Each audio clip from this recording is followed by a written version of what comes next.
Hello बच्चों, मैं रमाकांत आप सभी का स्वागत करता हूं।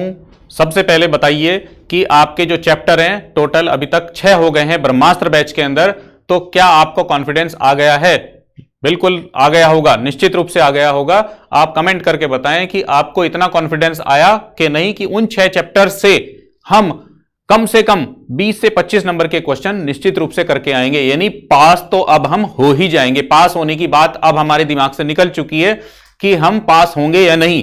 अब तो हमारे दिमाग में सिर्फ एक बात चल रही है कि हमारे मार्क्स कितने आएंगे। पास होने वाली कंडीशन तो हमारी दिमाग से निकल चुकी है कि हम पास हो पाएंगे नहीं हो पाएंगे, है ना। तो मुझे लगता है कि ये कॉन्फिडेंस आपके अंदर आ गया होगा और आ ही जाना चाहिए, क्योंकि एग्जाम बहुत नजदीक आ चुके हैं। अब आपको तो केवल नंबर के बारे में सोचना है। मैंने इतना कुछ करा दिया है और आगे भी इतना कुछ करा दूंगा आपको कि अब आपको पास होने की बात तो आपके दिमाग से निकल ही जाएगी। अब सिर्फ बात रहेगी कि हमारे नंबर 50 में से 40 आएंगे, 45 आएंगे, या 50 में से 50 आएंगे, या 35 नंबर आएंगे, है ना। पास तो आप निश्चित रूप से हो ही जाएंगे। अब फिर वही बात है कि शर्त सिर्फ यह होगी पास ना होने की कि आप ही चाहें कि हमें पास नहीं होना है, तो ही ऐसा संभव है। अदरवाइज ऐसा नहीं होगा कि आप पास ना हो। पास तो निश्चित रूप से आप हो जाएंगे अगर इन सबको आपने अच्छे से कंप्लीट कर लिया। ठीक है, तो आज का जो लेक्चर है हमारा वो उसी यूनिट का है जिस यूनिट का आपने लास्ट लेक्चर किया था, वर्क एनर्जी पावर वाला। उसी यूनिट का दूसरा लेक्चर है जिसका नाम है घर्षण यानी फ्रिक्शन। ठीक है, तो 12 में से जो मैंने 7 यूनिट को 12 में कन्वर्ट किया है, उसमें से अगर हम देखें तो 7वां जो लेक्चर हमारा बैठता है वो ये 7वां लेक्चर है फ्रिक्शन का। तो मैंने आज आपके लिए एक और काम कर दिया है कि जो थ्योरेटिकल क्वेश्चन जितने भी इस चैप्टर से हो सकते हैं वो मैंने आपको यहां पर लिख दिए हैं। मैं सामने से हट जाता हूं, आप स्क्रीनशॉट इसका ले सकते हैं ताकि आपको ये क्वेश्चन आपके पास बने रहें। ठीक है, तो ये हैं आपके वो क्वेश्चन। अब मैं एक एक करके इन क्वेश्चन को आपको बताता हूं कि इनको कैसे लिखना है और इनके अंदर कितना लिखना है, क्या लिखना है, इनको मैं समझा के आपको बताना शुरू करता हूं।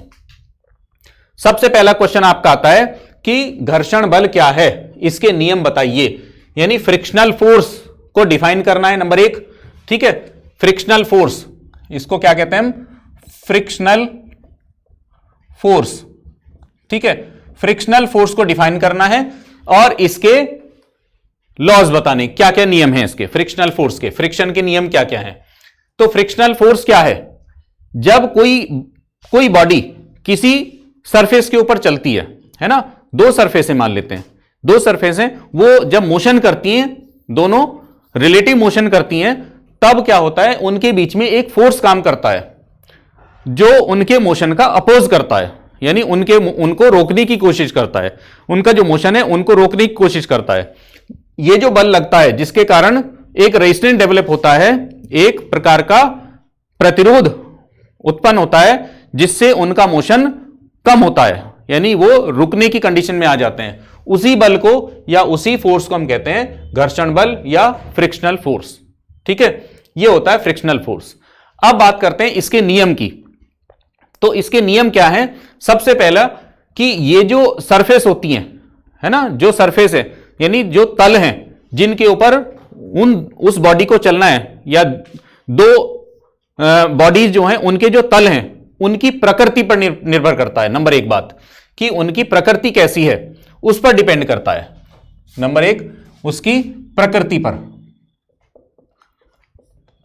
निर्भर करता है। ठीक है, उसकी जो प्रकृति है उस पर डिपेंड करता है कि उसके ऊपर कितना घर्षण बल लगेगा। जितनी उसकी रफ प्रकृति होगी उतना ही उसके ऊपर ज्यादा फ्रिक्शनल फोर्स लगेगा। जितनी उसकी रफनेस कम होगी यानी स्मूथनेस होगी, उतना ही फ्रिक्शन कम लगेगा। ठीक है, रफनेस ज्यादा होगी तो फ्रिक्शन ज्यादा लगेगा। इसीलिए हम देखते हैं कि जहां पर स्मूथ सरफेस होती है वहां पर फ्रिक्शन कम होता है, और जहां पर रफ सरफेस होती हैं वहां पर जो फ्रिक्शन है वो ज्यादा होता है। ठीक है, तो पहला नियम तो यह है कि प्रकृति पर डिपेंड करता है। नंबर 2 बात कि जो फ्रिक्शन है, फ्रिक्शनल फोर्स है, वो जिधर को बॉडी चल रही है उसके अपोजिट डायरेक्शन में लगता है हमेशा। ठीक है, मान लेते हैं कि ये कोई बॉडी है ना, ये कोई बॉडी है और इसका जो मोशन है वो इधर को है, इधर को आपने फोर्स F लगा रखी है, तो जो फ्रिक्शनल फोर्स है वो अपोजिट डायरेक्शन में लगता है। ठीक है, उसकी जो डायरेक्शन है वो हमेशा उसके अपोजिट होती है।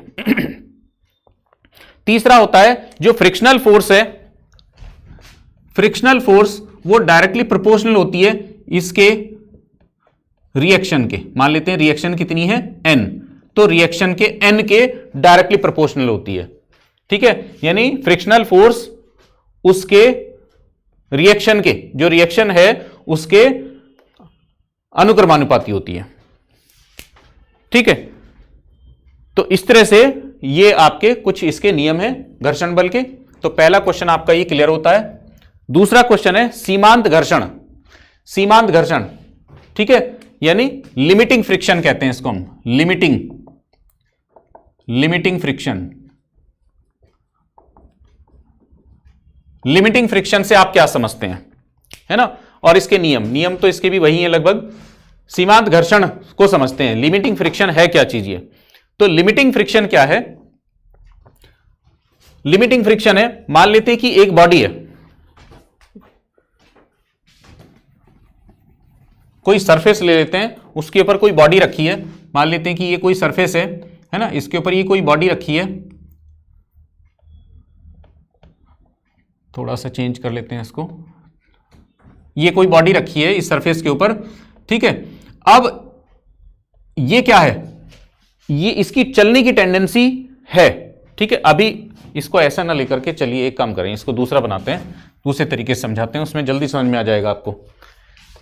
हॉरिजॉन्टल ले लेते हैं, ये कोई सरफेस है ना, ये कोई सरफेस है, इसके ऊपर ये कोई बॉडी रखी हुई है। अब आपने क्या किया, इसके ऊपर एक फोर्स लगाया F, एक फोर्स लगा दिया F, क्या होगा, अपोजिट डायरेक्शन में एक फ्रिक्शनल फोर्स डेवलप हो जाएगा Fs, यानी जिसको हम कहते हैं स्टैटिक फ्रिक्शनल फोर्स, स्थैतिक घर्षण बल। ठीक है, स्थैतिक घर्षण बल पैदा हो जाएगा, कितना, जितनी आपने फोर्स लगाई है उतना ही यहां पर एक स्टैटिक फ्रिक्शनल फोर्स डेवलप हो जाएगा। अब क्या करेंगे, हम इस फोर्स की वैल्यू को थोड़ा सा बढ़ा देंगे, तो क्या होगा, इसकी वैल्यू भी बढ़ जाएगी, साथ साथ इसकी वैल्यू बढ़ जाती है, क्योंकि ये जो फोर्स है ये एडजस्टेबल होता है, ये फोर्स एडजस्टेबल होता है, अपने आप को एडजस्ट करता रहता है, इसके हिसाब से ही अपने आप को लगातार एडजस्ट करता रहता है, एडजस्टेबल फोर्स होती है ये। ठीक है, अब इसकी वैल्यू और बढ़ा दें तो इसकी वैल्यू फिर से बढ़ जाएगी। अगर हम इस तरह से लगातार इसकी वैल्यू को बढ़ाते रहें तो इसकी वैल्यू बढ़ती रहेगी, लेकिन एक लिमिट तक बढ़ेगी, एक लिमिट के बाद इसकी वैल्यू मैक्सिमम हो जाएगी और बढ़ना बंद हो जाएगी। ठीक है, यानी इसकी एक वैल्यू है, उसके बाद इसकी वैल्यू बढ़ना बंद हो जाएगी। ठीक, F, कैपिटल F की जो एक्सटर्नल फोर्स हमने लगाई है उसकी एक वैल्यू है, उसके बाद इसकी और वैल्यू बढ़ना बंद हो जाएगी, यानी इसकी वैल्यू मैक्सिमम हो जाएगी, अब और नहीं बढ़ेगी। उसके बाद क्या होगा कि अगर इस F की वैल्यू को थोड़ा सा भी बढ़ा दें हम, तो ये बॉडी चलना स्टार्ट कर देगी। ठीक है, अभी तक चली नहीं थी बॉडी, क्योंकि इधर फोर्स लगाते थे तो इधर डेवलप हो जाती थी, इधर और बढ़ाते थे तो ये बढ़ जाती थी, और बॉडी अपनी जगह ही रुकी रहती थी। लेकिन अब वो स्थिति आ गई है कि इन दोनों की फोर्स बराबर है, पर ये मैक्सिमम हो गई है। अब इसकी वैल्यू को थोड़ा सा बढ़ा देंगे तो ये बॉडी चलने लगेगी, क्योंकि अब ये और नहीं बढ़ेगी।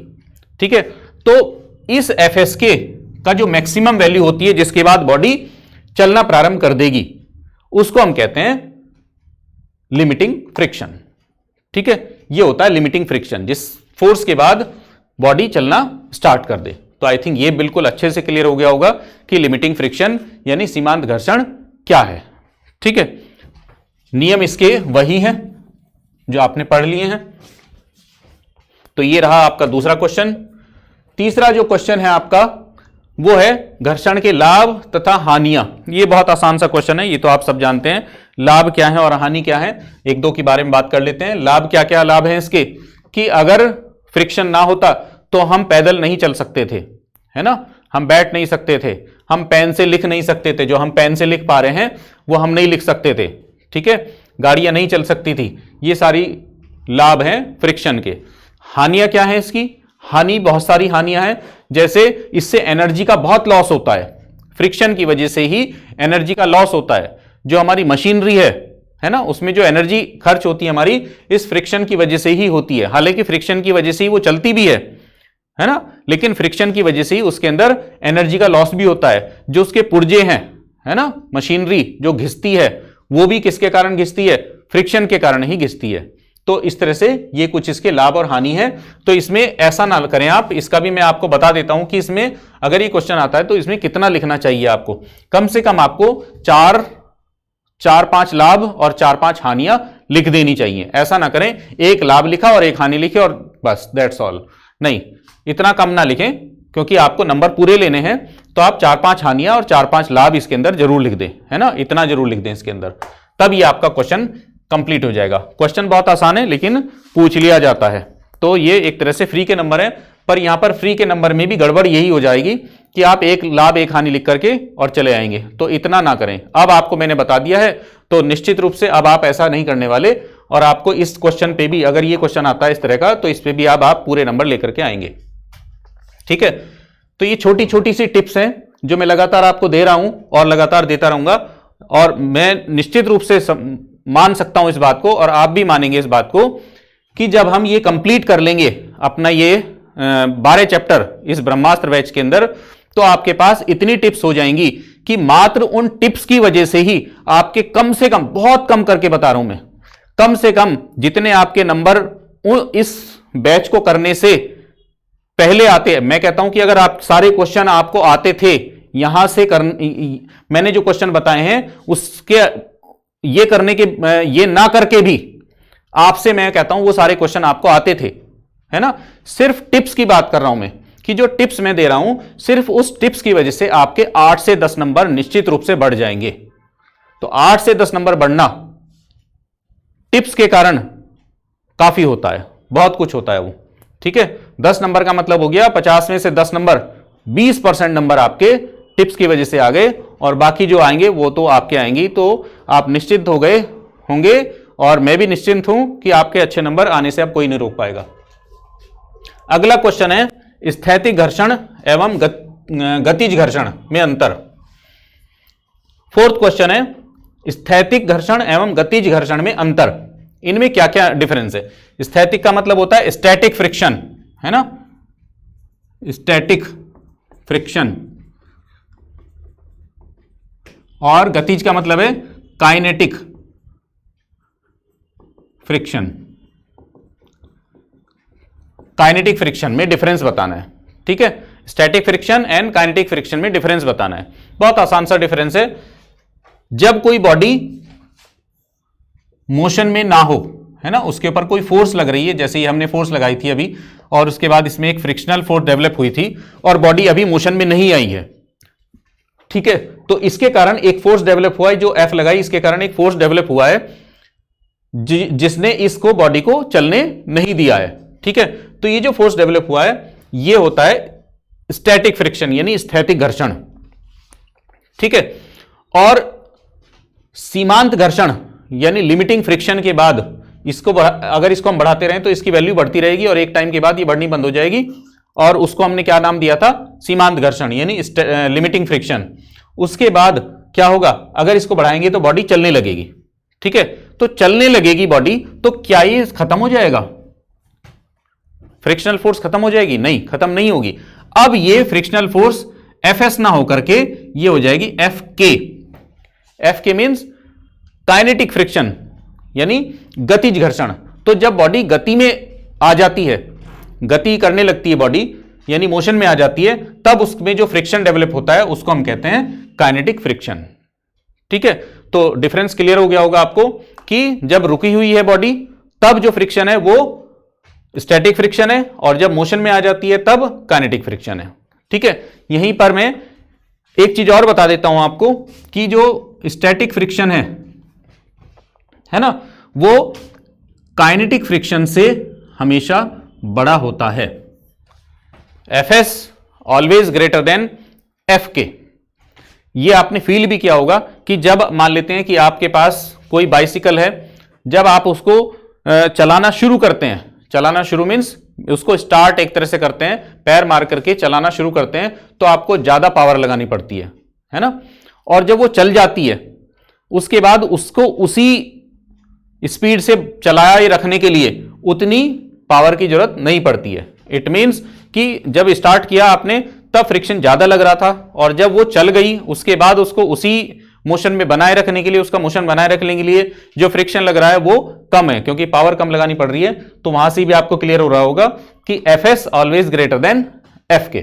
तो यहां पर एक चीज और नहीं आपको पता लग गई होगी इस क्वेश्चन से अलग भी, ताकि क्वेश्चन में थोड़ा बहुत ट्विस्ट होकर के आए तो भी आपको आंसर देने में दिक्कत ना हो। ठीक है, नेक्स्ट क्वेश्चन करते हैं। नेक्स्ट क्वेश्चन है घर्षण बल।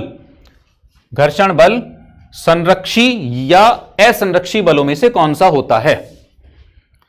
फ्रिक्शनल फोर्स कंजर्वेटिव होता है, क्वेश्चन समझे, फ्रिक्शनल फोर्स कंजर्वेटिव होता है या नॉन कंजर्वेटिव फोर्स होती है? ठीक है, घर्षण बल संरक्षी होता है या असंरक्षी बल होता है, यह है क्वेश्चन। ठीक है, क्वेश्चन की जो लैंग्वेज थोड़ी सी ट्विस्टेड है, तो इसलिए इसको अजीब सा ना समझे। ये इसी रूप में आया हुआ क्वेश्चन है, इसलिए मैंने उठाया इस क्वेश्चन को। क्वेश्चन ये है कि जो फ्रिक्शनल फोर्स है वो कंजर्वेटिव होती है ना, या नॉन कंजर्वेटिव फोर्स होती है? तो कौन सी होती है? सबसे पहले हम कंजर्वेटिव फोर्स, जो हम पहले बात कर चुके हैं इसके बारे में भी, कंजर्वेटिव फोर्स कौन सी होती है? कंजर्वेटिव फोर्स वो होती है जिसका वर्क हम वापस प्राप्त कर सकें, और नॉन कंजर्वेटिव फोर्स वो होती है जिसका हम वर्क प्राप्त ना कर सकें। ठीक है, तो फ्रिक्शनल फोर्स से वर्क हम प्राप्त कर सकते हैं क्या? कुछ जगह प्राप्त कर सकते हैं, यस, कुछ जगह प्राप्त कर सकते हैं। फ्रिक्शनल फोर्स से आजकल बहुत सारी ऐसी डिवाइसेस बना दी गई कि वहां पर फ्रिक्शन डेवलप हो रहा है, और उस फ्रिक्शन में जो एनर्जी लॉस हो रही है उस एनर्जी से हमने कुछ और चीज बना ली, सपोज इलेक्ट्रिसिटी डेवलप कर ली हमने, है ना, इस तरह की चीजें हो जाती हैं, तो इसको हम संरक्षी बलों की कैटेगरी में रख सकते हैं। नेक्स्ट है लोटनी घर्षण, है ना, यहां पर घर्षण यानी रोलिंग फ्रिक्शन क्या होता है? रोलिंग फ्रिक्शन क्या होता है? लोटनी घर्षण या रोलिंग फ्रिक्शन क्या होता है? रोलिंग फ्रिक्शन बेसिकली जो अगर कोई बॉडी गोल है ना, अगर कोई बॉडी गोल है तब उसके ऊपर लगने वाले जो फ्रिक्शन है उसको हम कहते हैं रोलिंग फ्रिक्शन। अगर कोई बॉडी स्फीयर टाइप या सर्कुलर बॉडी है ना, तो उसको हम कहते हैं लोटनिक फ्रिक्शन या रोलिंग फ्रिक्शन कहते हैं। जैसे आपने देखा कि एक किसी बॉडी को लुढ़काना आसान है ना, लुढ़काना आसान होता है जबकि उसको खींचना थोड़ा मुश्किल होता है। तो लुढ़काना आसान में कैसे? मान लेते हैं कि आपके पास एक बॉक्स है ना, भारी बॉक्स, उसको आप खींचें या धक्का दें तो बहुत मुश्किल है उसको धक्का देना या खींचना और एक जगह से दूसरी जगह ले जाना। आप क्या करें, उसके नीचे व्हील लगा दें, छोटे छोटे से व्हील लगा दें, चाहे बहुत छोटे व्हील लगा दें, और उसके बाद उसको आप ऐसे एक हाथ से खींच करके ले जाएं, इजीली खींच जाएगा। इट मींस कि हमने क्या किया, वहां पर व्हील लगा दी। व्हील मींस कोई सर्कुलर यानी सर्कुलर चीज हमने लगा दी, रोल करने वाली चीज लगा दी जो रोल कर रही है वहां पर, है ना। अगर हम कोई बॉडी ऐसी लगा दें जिससे हम रोल कर सकें तो हम क्या पाते हैं कि वहां का जो फ्रिक्शन है वो अचानक से कम हो जाता है, बहुत कम हो जाता है। ठीक है, तो ये जो रोल करने वाली बॉडी है उसके कारण जो फ्रिक्शन होता है उसी को हम कहते हैं रोलिंग फ्रिक्शन। ठीक है, और रोलिंग फ्रिक्शन जितने भी फ्रिक्शन हैं उन सभी में सबसे कम होता है। इसीलिए हम ज्यादातर कोशिश करते हैं कि ऐसी जगह जहां पर फ्रिक्शन ज्यादा हो और हमें कम करना हो तो वहां पर उसको रोलिंग फ्रिक्शन में कन्वर्ट करने की कोशिश की जाती है कि रोलिंग फ्रिक्शन में इसको कन्वर्ट कर दिया जाए। ठीक है, तो आई थिंक ये भी क्लियर हो गया होगा, ये क्वेश्चन भी आ जाता है। अगला क्वेश्चन है घर्षण कोण यानी एंगल ऑफ फ्रिक्शन तथा एंगल ऑफ रिपोज झुकाव कोण को समझाइए, है ना। इसको कैसे करेंगे इसको समझिए जरा। मैं अभी आपको अब ये हटा देता हूं, अब इसकी जरूरत नहीं रही है आई थिंक। तो झुकाव कोण यानी एंगल ऑफ रिपोज और दूसरा है एंगल ऑफ फ्रिक्शन, ये क्या है इसको समझिए आप। एक फिगर से मैं आपको इसको समझाऊंगा ताकि आपको आसानी से समझ में आ जाए और इसमें कोई दिक्कत ना हो।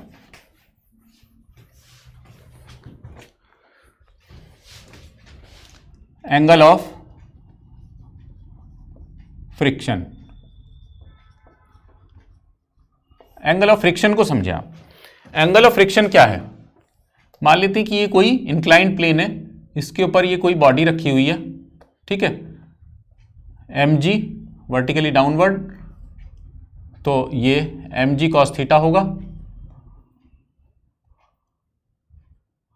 ये mg sin थीटा होगा, ये थीटा एंगल है, ये भी थीटा एंगल होगा, इधर एक फ्रिक्शनल फोर्स लगेगी, इधर कोई रिएक्शन लगेगी, मान लेते हैं वो n है, ठीक है। तो उस एंगल को एंगल ऑफ फ्रिक्शन कहते हैं, जिस एंगल के बाद बॉडी नीचे की तरफ को आना स्टार्ट कर दे, यानी यहां से फिसलना प्रारंभ कर दे।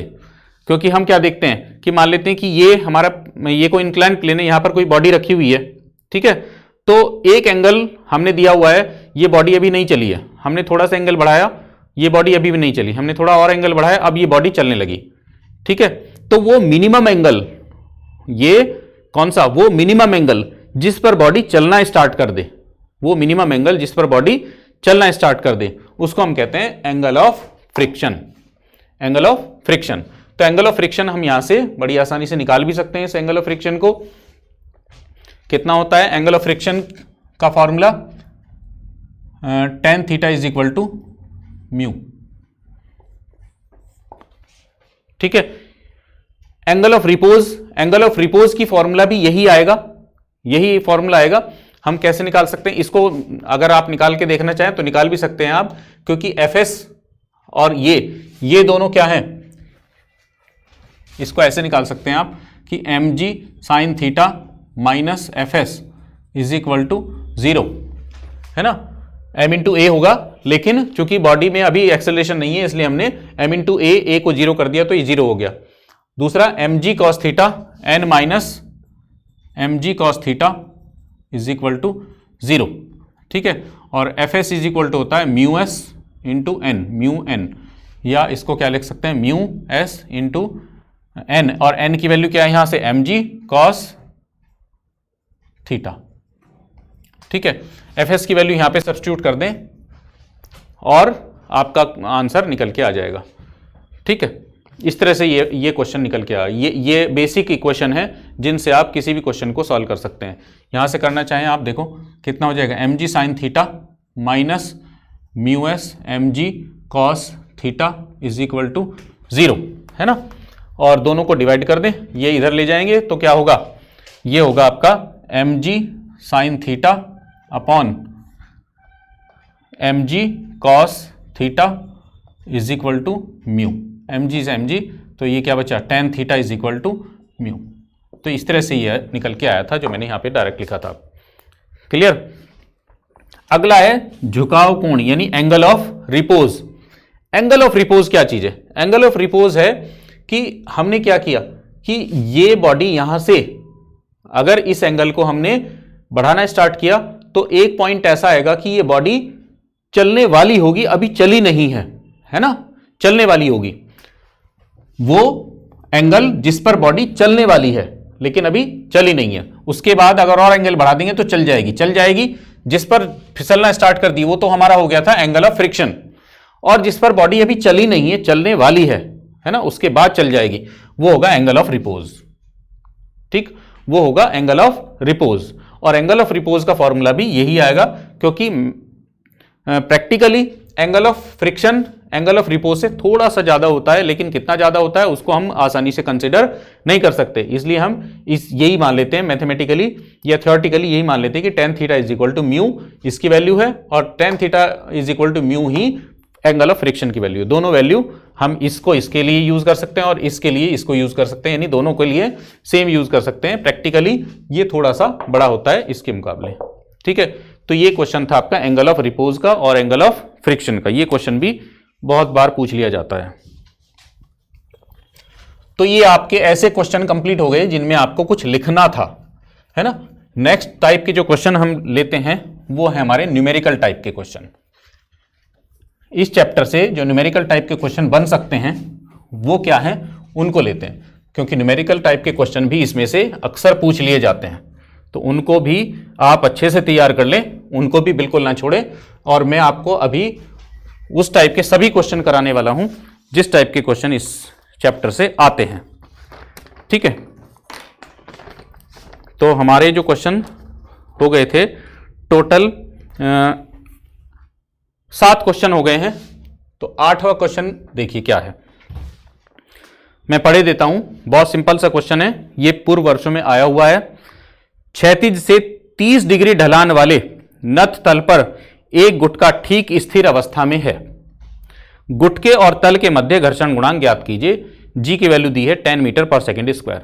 ठीक, ये मैंने एक बार पढ़ दिया आपको, आप इसको सुन भी सकते हैं दोबारा से ताकि आपको क्वेश्चन पूरा क्लियर हो जाए। अब मैं बताता हूं इसको, जो जिनको हिंदी में समझ में ना आया हो उनको बताता हूं कि एक हॉरिजॉन्टल प्लेन है ना, इससे 30 डिग्री के एंगल, इस तरह से एक 30 डिग्री का एंगल बनाते हुए इंक्लाइन प्लेन है। इसके ऊपर एक गुटका रखा हुआ है, ये कोई गुटका रखा है, अभी क्या है, ठीक स्थिर स्थिति यानी रेस्ट पोजीशन में है, अभी ये चल नहीं रहा है, रेस्ट पोजीशन में है। तो ये जो गुटका रखा है और ये जो प्लेन है ना, सरफेस है, इनके बीच में म्यू की वैल्यू बतानी है, कॉफिशिएंट ऑफ फ्रिक्शन बताना है कि कॉफिशिएंट ऑफ फ्रिक्शन कितना होगा। थीटा की वैल्यू दी गई है 30 डिग्री, जी की वैल्यू दी है 10 मीटर पर सेकेंड स्क्वायर। ठीक है, ये क्वेश्चन है। तो बहुत आसान सा क्वेश्चन है। आप सोच रहे होंगे कि ये क्वेश्चन इतना आसान, यस बहुत आसान क्वेश्चन है, इसमें कुछ नहीं। आप इन चीजों से ना सोचे कि ये क्या दिया है, ये क्या दिया है। सिंपल फॉर्मूला है आपके पास कि म्यू निकालने का, tan theta is equal to mu is equal to tan theta होता है, और tan थीटा की वैल्यू आपके पास है tan 30, और tan 30 की वैल्यू कितनी होती है 1/√3। ये आपका आंसर आ गया। तो स्ट्रेट फॉरवर्ड क्वेश्चन है, बिल्कुल सिंपल सीधा सीधा सा क्वेश्चन है। ठीक, तो इस तरह के क्वेश्चन, ये आया हुआ क्वेश्चन है इसलिए मैंने ले लिया। इस टाइप के क्वेश्चन 2 बार आ चुके हैं, सेम इसी टाइप का, मतलब सेम फॉर्मूला लगाने के लिए जो क्वेश्चन है पिछले 3-4 साल में 2 बार आ चुका है इस तरह क्वेश्चन। तो ये क्वेश्चन बहुत आसान होता है, इसमें आपको बहुत ज्यादा कुछ नहीं करना, बस आपको फॉर्मूला पता होना चाहिए, वैल्यू रखनी है और आंसर आ जाएगा। अगला क्वेश्चन लेते हैं। अगला क्वेश्चन है हमारे पास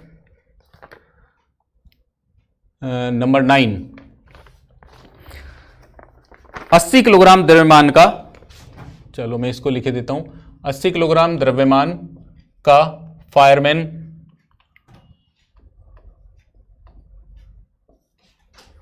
बचाव अभियान के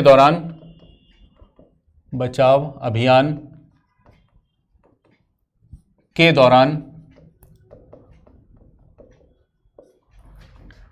एक खंबे से नीचे फिसलता है, एक खंबे से नीचे फिसलता है। ठीक है, नीचे की तरफ को फिसलता है। आधा क्वेश्चन आपको लिखते लिखते ही समझ में आ जाएगा। घर्षण बल 720 न्यूटन पर नियत है। ठीक है, फायरमैन का त्वरण ज्ञात कीजिए। फायरमैन का त्वरण ज्ञात कीजिए।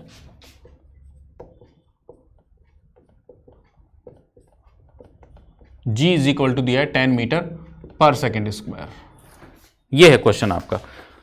तो इस तरह के जो क्वेश्चन है ना, वो कैसे करेंगे हम, उसका एक ट्रिक मैं आपको बताता हूं। यहां पर बहुत आसान सा क्वेश्चन है ये, और इस तरह के बहुत सारे क्वेश्चन आ सकते हैं। क्वेश्चन को समझते हैं पहले। क्या कहा इसने, 80 किलोग्राम मास है किसी फायरमैन का, है ना, कोई फायरमैन है जिसका जो मास है वो 80 किलोग्राम है ना। बचाव अभियान के दौरान, बचाव अभियान चल रहा था कहीं पर, क्योंकि कहीं आग लगी हुई होगी तो वहां पर बचाव अभियान चल रहा था, उसके दौरान वो एक खंबे से नीचे की तरफ को फिसलता है ना। पोल है एक, उस पोल से, ये कोई पोल है, इस पर नीचे की तरफ को आता है, वो ऐसे नीचे की तरफ को फिसलता है फायरमैन। फ्रिक्शनल फोर्स 720 न्यूटन पर नियत है ना। फ्रिक्शनल फोर्स जो लग रही है वो 720 न्यूटन की लग रही है। तो हम क्या कहेंगे, ये नीचे की तरफ को आ रहा था फायरमैन, और जो फ्रिक्शनल फोर्स है वो किधर की तरफ को लगती है, हमेशा अपोजिट डायरेक्शन में लगती है। मान लेते हैं कि वो कितनी है, Fs, वो अपोजिट डायरेक्शन में लग रही है। ठीक है, तो फायरमैन का त्वरण यानी एक्सेलरेशन निकालना है कि किस एक्सेलरेशन से वो नीचे की तरफ को आ रहा है। ठीक है, तो बहुत आसान सा क्वेश्चन हो गया। क्या करेंगे इसके अंदर हम, क्योंकि ये दोनों की दोनों जो लाइन ऑफ एक्शन है वो एक ही है, तो इसका मतलब क्या होगा कि mg के दो कंपोनेंट अब नहीं बनेंगे, है ना। क्योंकि अगर किसी एंगल के साथ आता है तो क्या होता है, mg के दो कंपोनेंट बन जाते हैं, एक को हम कहते हैं हॉरिजॉन्टल कंपोनेंट और एक को हम कहते हैं वर्टिकल कंपोनेंट, यानी mg cos थीटा और mg sin थीटा बन जाते हैं। लेकिन जो चूंकि लाइन ऑफ एक्शन एक ही है तो इसलिए क्या होगा, mg के कोई भी दो कंपोनेंट नहीं बनेंगे। तो हम इन दो वेक्टर से ही यहां पर सिंप्लीफाई करने की कोशिश करेंगे। mg और fs दोनों अपोजिट वेक्टर हैं, तो हम क्या कहेंगे इसको, mg minus fs is equal to क्या होगा, दोनों का डिफरेंस होगा कुछ ना कुछ, इन दोनों फोर्स का डिफरेंस होगा तभी वो नीचे की तरफ को आ रहा है, क्योंकि अगर डिफरेंस ना हो तो नीचे की तरफ को नहीं आएगा। तो इन दोनों में जो डिफरेंस होगा कितना होगा, ये फोर्स है और ये भी एक फोर्स है, force minus force is equal to force, और force minus force is equal to force means m into A भी लिख सकते हैं उसको। आई थिंक एकदम क्लियर हो गया होगा ये बहुत बढ़िया तरीके से। अब यहां पर क्या है, ए की वैल्यू निकालनी है, बाकी सारी वैल्यू तो आपके पास है तो रख ले। क्या है, 80 और इंटू इसकी वैल्यू कितनी है 10 माइनस fs की वैल्यू कितनी है 720 इज इक्वल टू 80 और a की वैल्यू आपको निकालनी है। तो यहां से a को सिंप्लीफाई कर लें, कितना हो जाएगा 800 माइनस 720, 80a लिख लेते हैं इसको, 800 माइनस 720 इज इक्वल टू 80, तो a इज इक्वल टू 80/80 यानी a is equal to 1 metre पर सेकेंड स्क्वायर। इस एक्सेलरेशन से वो नीचे आना स्टार्ट कर देगा। तो बहुत अच्छा सा क्वेश्चन है, बहुत छोटा सा क्वेश्चन है लेकिन थोड़ा सा टेक्निकल क्वेश्चन है कि आपको ये आइडिया होना चाहिए कि फ्रिक्शनल फोर्स कैसे लगती है और बॉडी कैसे नीचे आती है, ये इक्वेशन बनानी आनी चाहिए और अब आपको आ गई होगी। ठीक है, ये था आपका ये क्वेश्चन। एक क्वेश्चन और लेते हैं जिससे आपको और चीजों का आइडिया हो जाएगा। उसके बाद इस चैप्टर से हम लगभग सभी तरह की क्वेश्चन कर डालेंगे और ये चैप्टर भी आपका तैयार हो जाएगा।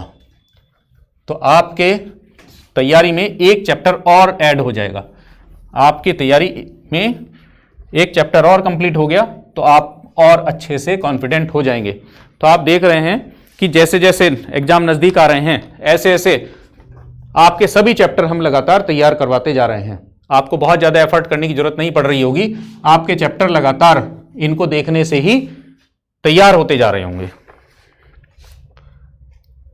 10th क्वेश्चन है, इसको भी मैं लिखे देता हूं ताकि आपको दिक्कत ना हो।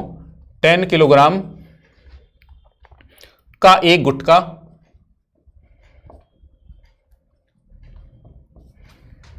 ऐसे आनत तल पर फिसल रहा है,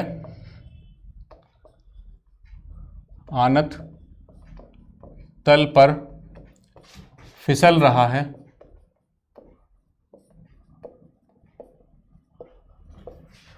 जो क्षैतिज से 30 डिग्री के कोण पर झुका है, जो क्षैतिज से 30 डिग्री के कोण पर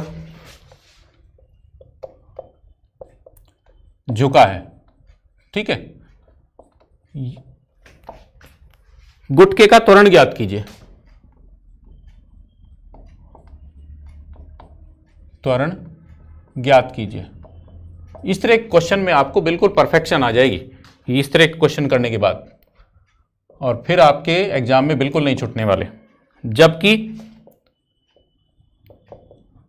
गतिज घर्षण गुणांक 0.5 है, 0.5 है। ठीक है, और जी की वैल्यू दी है, जी इज इक्वल टू दिया है 9.8 मीटर पर सेकेंड स्क्वायर। यह है क्वेश्चन आपका। क्वेश्चन को समझें पहले। क्या कहा, एक 10 किलोग्राम का एक गुटका है ना, 10 किलोग्राम मास है किसी बॉडी का, गुटके का, वो एक ऐसे आनत तल पर फिसल रहा है जो क्षैतिज से 30 डिग्री के कोण पर झुका है। आनत तल मीन्स इंक्लाइन प्लेन, ये कोई एक इंक्लाइन प्लेन है जो 30 डिग्री के एंगल पर झुका हुआ है।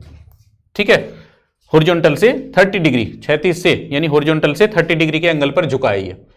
और यहां पर क्या रखा है, इसके ऊपर एक कोई बॉडी रखी है, ये गुटका है, कुछ कैसे भी बना सकते हो आप इसको। इसका जो मास है वो कितना है, 10 किलोग्राम। ठीक है, गुटके का त्वरण ज्ञात कीजिए, एक्सेलरेशन निकालना है। तो mg वर्टिकली डाउनवर्ड लगेगा, इसके दो कंपोनेंट हो जाएंगे क्योंकि एंगल है, तो mg cos theta and mg sin theta. ठीक है, इधर फ्रिक्शनल फोर्स लगी और इधर एक रिएक्शन लगी कि मान लेते हैं वो n है, ये एंगल भी 30 डिग्री का हो जाएगा। ठीक है, गतिज घर्षण गुणांक म्यू की वैल्यू कितनी है, m इज इक्वल टू दिया है 10 किलोग्राम, म्यू इज इक्वल टू दिया है 0.5, म्यू k कह सकते हैं आप इसे, है ना। और g की वैल्यू आपके पास है ही, g is equal to 9.8 metre पर सेकेंड स्क्वायर। a आपको निकालना है। तो यहां से देखें आप, यहां से इक्वेशन लें, ये और ये अपोजिट वेक्टर हैं, तो यहां से एक इक्वेशन तो हमारी यहां से तैयार हो रही है, क्या, mg sin theta minus fs is equal to कितना, mass into acceleration, equation number 1। ठीक, दूसरी क्या बनती है, यहां इन दोनों के अंदर n और mg cos थीटा में, तो ये क्या लिख सकते हैं हम यहां पे, क्योंकि यहां तो बॉडी नीचे की तरफ को आ रही थी इसलिए ये वैल्यू ज्यादा थी इससे, तो इसलिए हमने this minus this is equal to some force, वही किया यहां पर। लेकिन इन दोनों के केस में ये दोनों तो बराबर है ना, क्योंकि अगर बराबर नहीं होती तो ये कैसे, या तो इसको दबा देती या ऊपर की तरफ को उछल जाती। It means n minus M G cos theta is equal to 0 कह सकते हैं, या n is equal to M G cos theta कह सकते हैं, इक्वेशन नंबर 2। और एक होती है F S is equal to mu R, यहां एफ के लिख सकते हो क्योंकि ये काइनेटिक फ्रिक्शन है, इन एन, या mu K M G cos theta, equation number 3। आपको निकालना है ए, है ना। इस इक्वेशन में आ चुका था वैसे ए, प्रॉब्लम आपके पास बची थी क्योंकि इसके अंदर m की वैल्यू थी, थीटा की वैल्यू ये भी है आपके पास, थीटा इज इक्वल टू, यहां पर लिख लीजिए theta is equal to 30 degree, ये भी है, सिर्फ fs की वैल्यू प्रॉब्लम कर रही थी। इस fs को भी चलिए fk लिख लो आप यहां पे, क्योंकि fk की तरह से दिया हुआ है, तो इस fk की वैल्यू की प्रॉब्लम हो रही थी। अब fk की वैल्यू आपने ये निकाल ली, है ना, इस वैल्यू को यहां पे सब्स्टिट्यूट कर दें इक्वेशन नंबर 1 में। तो from equation number 1 mg sin theta minus mu K mg cos theta is equal to m into A. अब देखिए जरा, इसमें से m कॉमन आएगा, है ना, और इस m से कैंसिल हो जाएगा। ठीक है, g भी कॉमन आएगा लेकिन वो कैंसिल नहीं होगा, तो फॉर्मूला आपका क्या बनेगा, a is equal to g bracket में यहां पर क्या बचेगा, sine theta minus mu K cos theta. ठीक है, ये आपका फॉर्मूला तैयार हो गया, ये फॉर्मूला तैयार हो गया। अब इस फॉर्मूले के अंदर जो जो चीजें आपको चाहिए वो सारी वैल्यूज इसके अंदर सब्स्टिट्यूट कर लें और आपका आंसर आ जाएगा। आप देख रहे हैं कि m से तो कोई फर्क पड़ नहीं रहा है इसके अंदर, है ना, तो जो जो चीजें चाहिए उन सारी चीजों को इसके अंदर सब्स्टिट्यूट कर लें और आपका आंसर निकल के आ जाएगा। रखिए इनके अंदर value, a therefore a is equal to g यानी 9.8, है ना, sine 30 minus 0.5 into cos 30 degree. Value रखें 9.8 साइन 30 मीन्स हाफ माइनस 0.5 और अंडर रूट 3/2 ए। इसको सिंप्लीफाई कर लें और सिंप्लीफाई करके जो भी आपका आंसर आए वो आंसर इसका मैं बता देता हूं, आंसर इसका लगभग आएगा 0.65 मीटर पर सेकेंड स्क्वायर। ठीक है, तो ये क्वेश्चन करने से भी आपको और चीजें क्लियर हो गई होंगी कि इस तरह के क्वेश्चन हम कैसे करते हैं। तो ये था आपका फ्रिक्शन का चैप्टर। तो फ्रिक्शन में आपने काफी क्वेश्चन कर लिए और लगभग सारे वो क्वेश्चन कर लिए जो एग्जाम में आने वाले हैं। इन्हीं में से कोई ना कोई क्वेश्चन आपको एग्जाम में दिखाई देगा। ठीक है, तो सभी क्वेश्चन को आप बहुत अच्छे से तैयार कर लें ताकि कोई भी क्वेश्चन ना छूटे, क्योंकि अगर अब भी क्वेश्चन इनमें से कोई क्वेश्चन आता है और फिर भी छूटता है तो वो बहुत अच्छी बात नहीं कहलाई जाएगी, क्योंकि आपको क्वेश्चन पता था फिर भी आपने तैयार नहीं किया तो बहुत अच्छी बात नहीं होगी। तो आप इनको तैयार कर लेंगे, ये आप मुझसे एक तरह से कहते हैं कि आप मुझसे वादा करें कि जो क्वेश्चन यहां पे कराए जा रहे हैं वो क्वेश्चन आप जरूर तैयार करेंगे ताकि आपके एग्जाम में वो क्वेश्चन बिल्कुल ना छूटे। ठीक है, और उनकी जो लेंथ है ना, क्वेश्चन में कितना लिखना है वो भी मैं आपको साथ साथ बता के चल रहा हूं, तो उतना ही आप लिख करके आएंगे ताकि आपके नंबर पूरे आए, उसके ऊपर कोई नंबर कटे नहीं। ठीक है, तो ये चैप्टर भी हमारा कंप्लीट होता है इस ब्रह्मास्त्र बैच का। और ये ब्रह्मास्त्र बैच आपके लिए बहुत अच्छे से चल ही रहा है, आप समझ रहे हो, आप देख भी रहे हो, इस बात को देख पा रहे हैं कि आपकी तैयारी बहुत बढ़िया तरह से हो रही है ना। आपको एक्स्ट्रा टाइम देने की जरूरत भी नहीं पड़ रही है, उतने ही टाइम में आप उस चीज को बहुत अच्छे से क्लियर कर पा रहे हो। आप थोड़ा सा एफर्ट और लगाएंगे तो आप फिर देखिए आपके नंबर बहुत अच्छे आ जाएंगे।